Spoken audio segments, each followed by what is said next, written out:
I'm always keeping an eye out for interesting stories from Windsor's past to talk about. I recently heard one that was surprising because it featured Windsor and the very well-known entertainer, Sammy Davis Jr., one of the original members of the Rat Pack. The story that I heard goes like this. Back in 1970, Mr. Davis was performing in Windsor at the Elmwood Casino. When performers would go to the Elmwood, they would be booked for a week and perform a series of shows.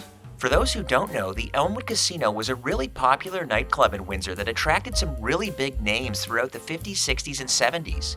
Acts like Ray Charles, Sonny and Cher, Jimmy Durante, and many, many more performed there over the years. So as the story goes, Sammy Davis Jr. was in town for the week performing, and he was asked, perhaps as a favor, to record a voiceover for an anti-drug film being produced in the city. This anti-drug film was similar to Reefer Madness, but for a new generation, and it was going to scare kids straight. Reefer Madness. And it was also going to star the drama club from Windsor's Brennan High School. Look, it's Sammy Davis Jr. Peace and love.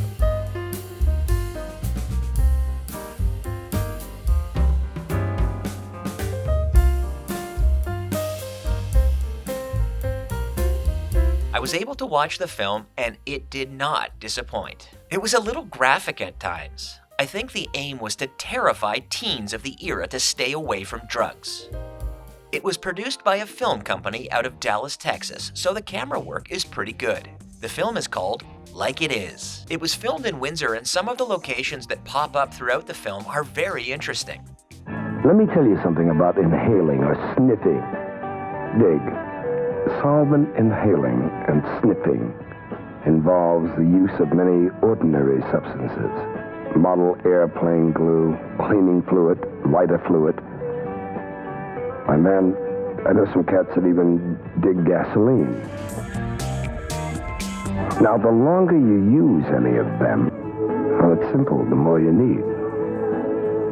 The more you use, the more the chances are for hallucinations.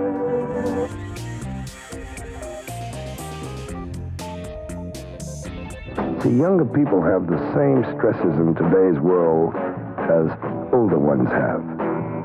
Younger people need the same kind of straight talk and the same kind of straight answers. No jive. I mean, this, as you young cats say, just tell it like it is.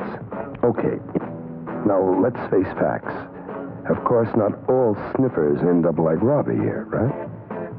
But the tragic fact is that those who start sniffing young,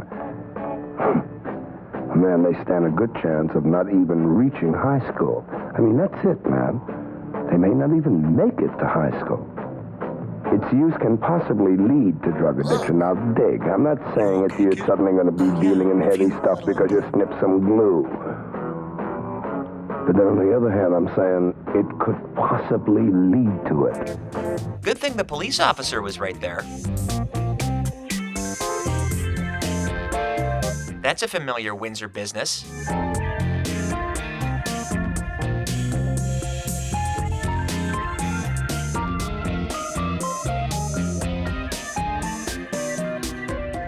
Now here's a cheerful little item. Amphetamine. Now dig, it gives you a lift, stimulates, strong stuff, very heavy. Did this come from a pusher? You know, the kind that you always see in the ads, the pusher in the back alley, the cat with the wide brim hat saying to some little girl, "Hey baby, here's something for you." Hell no. The family medicine chest is often the first opportunity for drug abuse. Dig that if you can. You know what I'm talking about. Come on, man. Greenies, footballs, bennies, blue devils, goofballs, speed, acid. 1,000 names, man. There are 1,000 names and 1,000 colors and 1,000 shapes. As full of surprises as the family medicine cabinet is, the corner drugstore.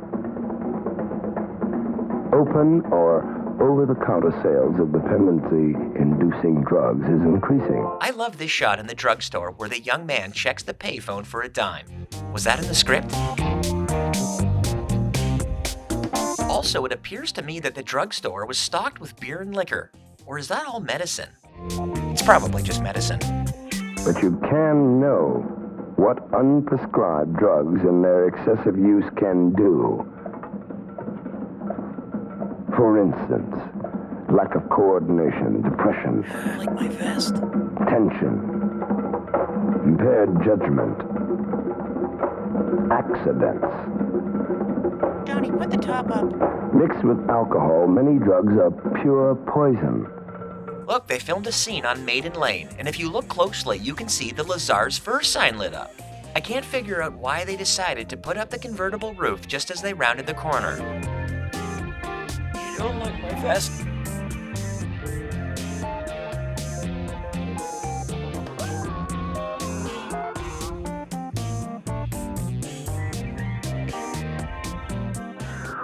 Well, if you think acute poisoning, hallucinations, extreme fear and panic, freaking out are fun and games, then baby, do your own thing. They don't like the vest.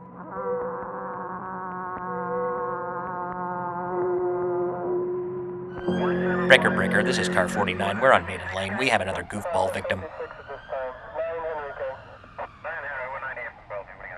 See, police can't do very much about it, except to try to help.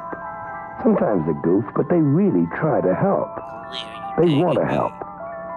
The dependent person isn't a great asset to his community, let's face it. Do you like my vest? And the community is the policeman's responsibility. Well, you're down now, aren't you? For good, let's hope. And you're able to do some straight thinking about pot and pills, acid junk, or what have you. And now it's time.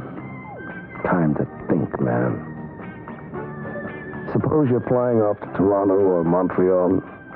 Tell me, how would you feel if you knew that the cat up front, the pilot, had just took some methadone or just popped 3 barbs in his mouth, right? Here's a quick scene filmed on the roof of the late Viscount Hotel. So it gets right down to nitty-gritty. What is a really good kick?